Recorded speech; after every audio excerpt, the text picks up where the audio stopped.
mental health and all those. I mean, it's quite a large subject, covers a lot of areas with this. And our next guest, who's now in the hot seat, Sophie Watson, who deals with stress and anxiety management therapist for corporate and entrepreneurial women. I struggle with that sometimes. Stuck on that. So thank you for coming in. You're welcome. It's nice to be here.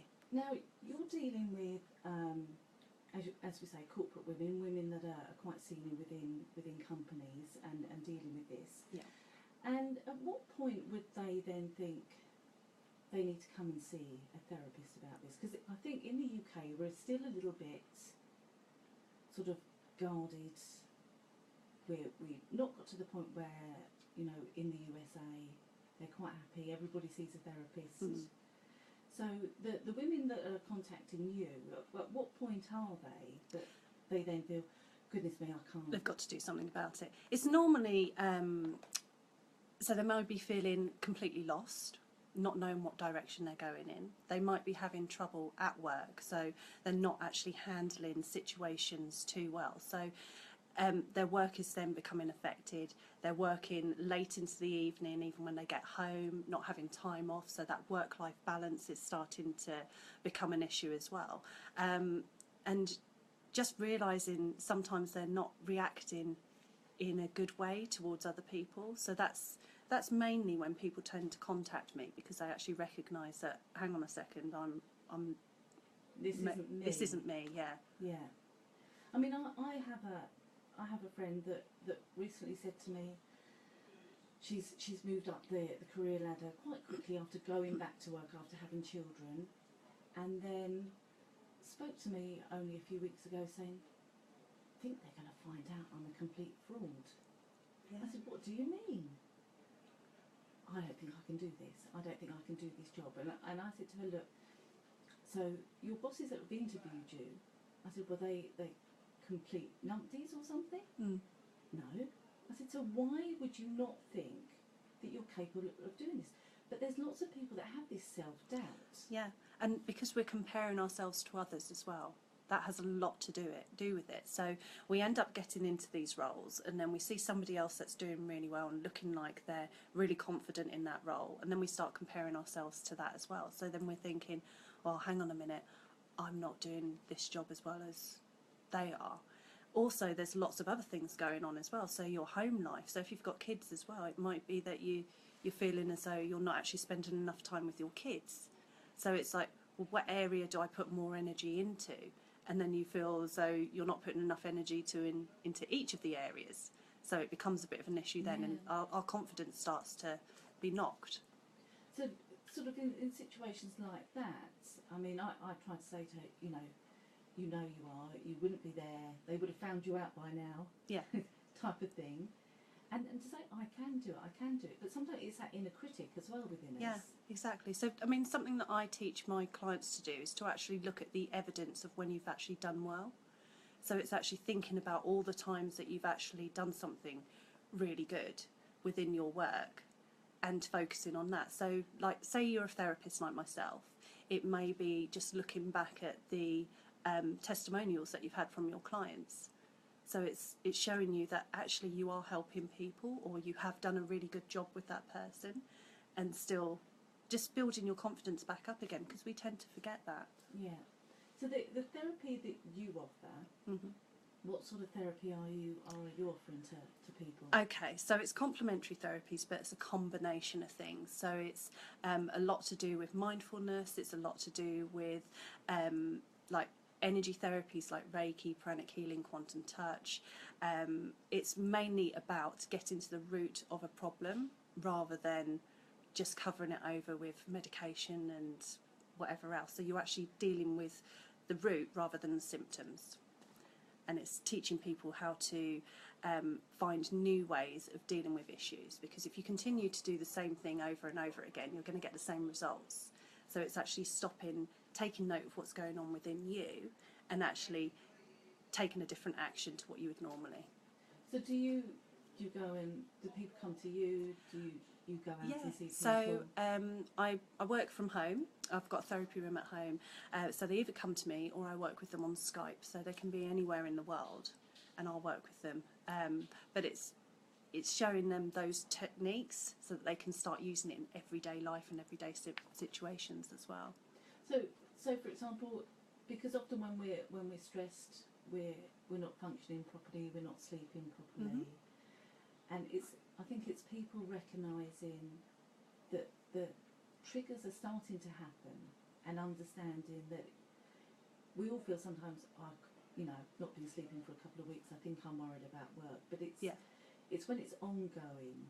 So are there some things that people can perhaps do to sort of start off earlier to think, okay, need to do something about this now? It's actually you recognising what your stress triggers are. So it may be that if you've got a particular event coming up, that maybe you need to start preparing for that earlier. Sometimes it's what else could it be? Your workflow.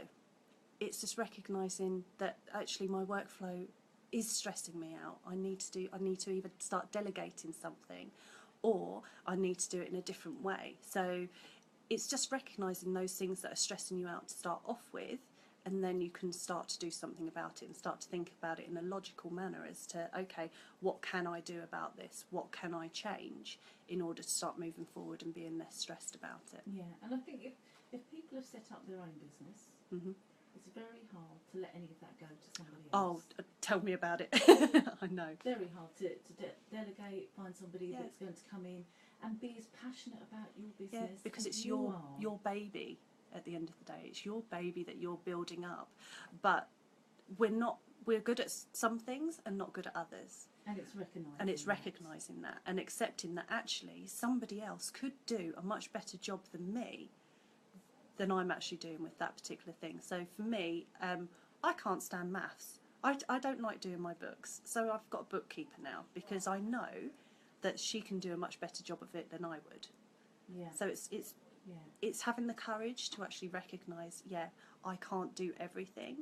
And if I do everything, I'm not going to do the best job with my clients as I possibly could, because my attention's elsewhere on those things that I'm not good at. So you just focus on the things that you are good at and delegate to everybody else. So when someone approaches you, would it be, for just a couple of sessions? Would it be an ongoing thing that people would look at? I mean, I offer a free session to start off with so that people can see how I work and I can assess what kind of program that person would actually need. So it may be that they need 4 sessions. It may be that they need 8 sessions. It's tailored to that actual individual and what that individual actually needs at that particular time moving forward. So for 8 sessions, they've probably got a lot more things that are deep rooted, that go way, way back, not just recently, but stuff in the past that they need to uproot and start dealing with, so that it actually makes all the other stresses that are coming into their life, because we're always going to get different things happening.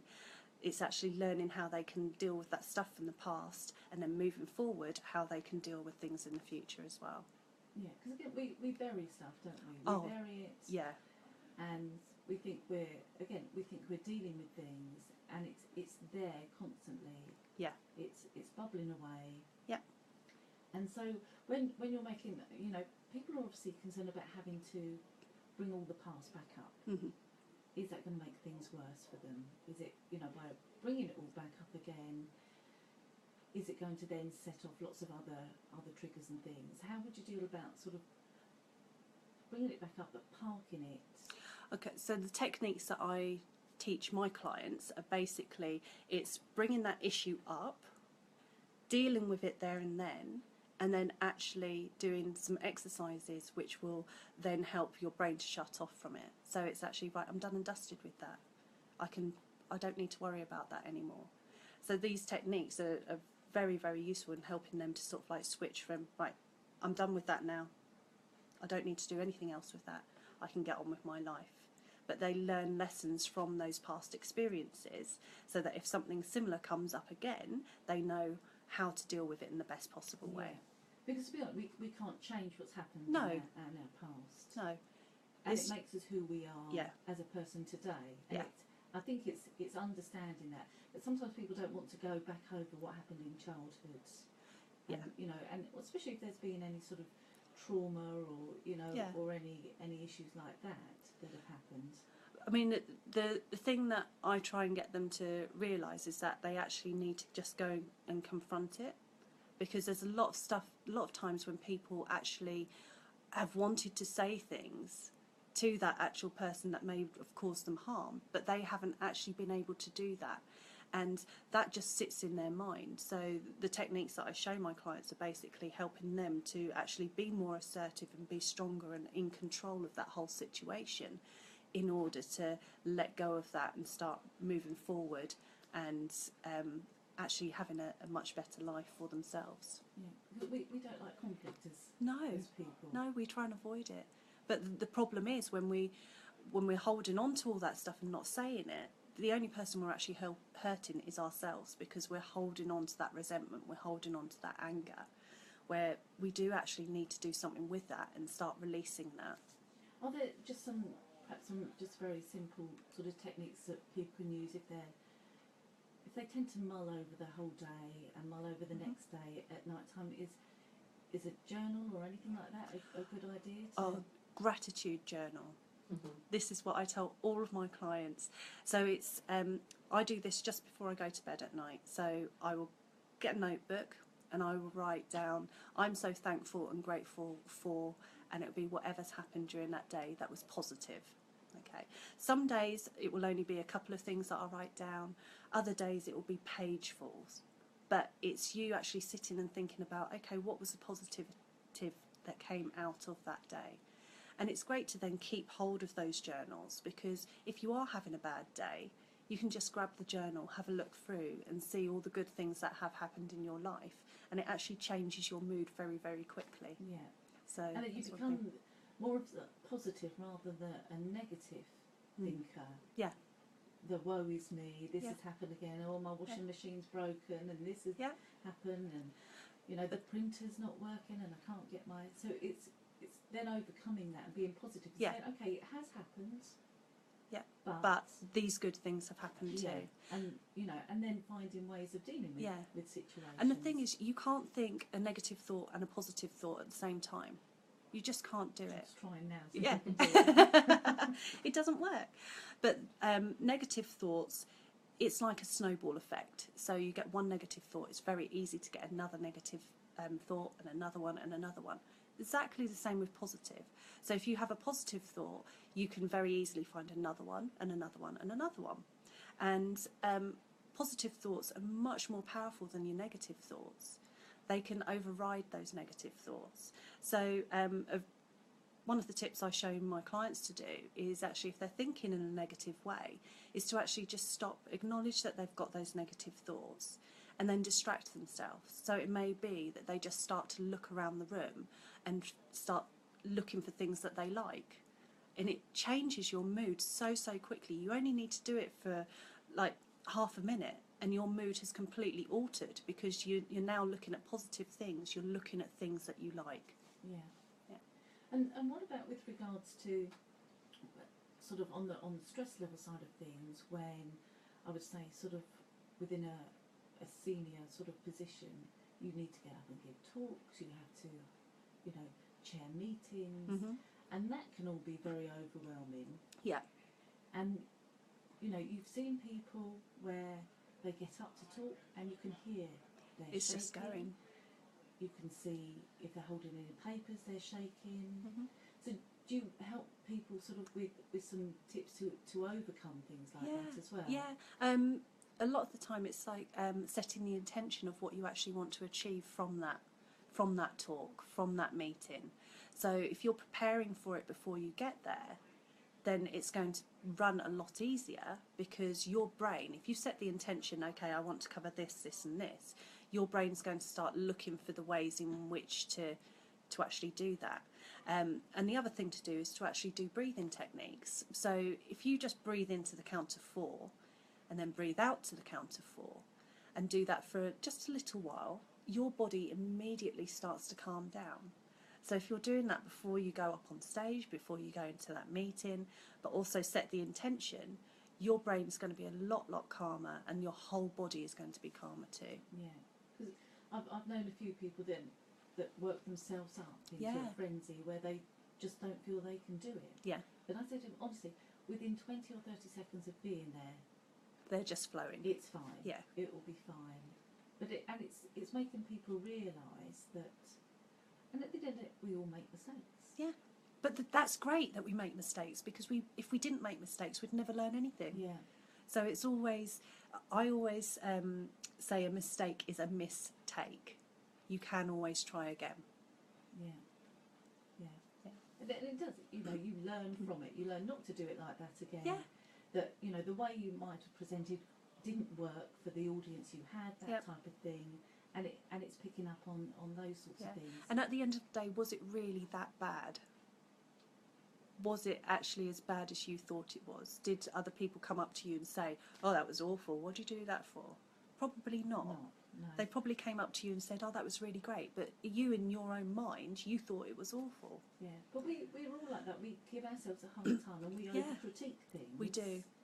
Overthink it beforehand. Yeah. Then we critique ourselves afterwards. Yeah. But why do we do that as people? It's because we don't look after ourselves. We actually treat ourselves worse than we would treat our best friend. But why do we do that? Yeah. Because a lot of the time we think that we are not worthy. We're not worth it. So it all comes down to self-love and self-worth as well.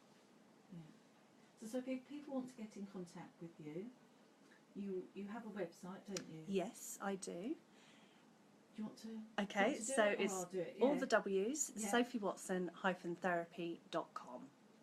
So they don't have to come to you. You can do this via Skype Yeah, as you can do well, it via can't you? Skype. So they Yeah. can be anywhere in the world, to be honest. Anywhere in the world. I've worked with one of my clients, she went to work in Thailand, so I was doing sessions with her there. Worked with people in America, so it's all over the place. Lovely. Thank you ever so much for coming. Thank you for today. having I hope me. You still stay, but I don't know how caked out you are. Yeah.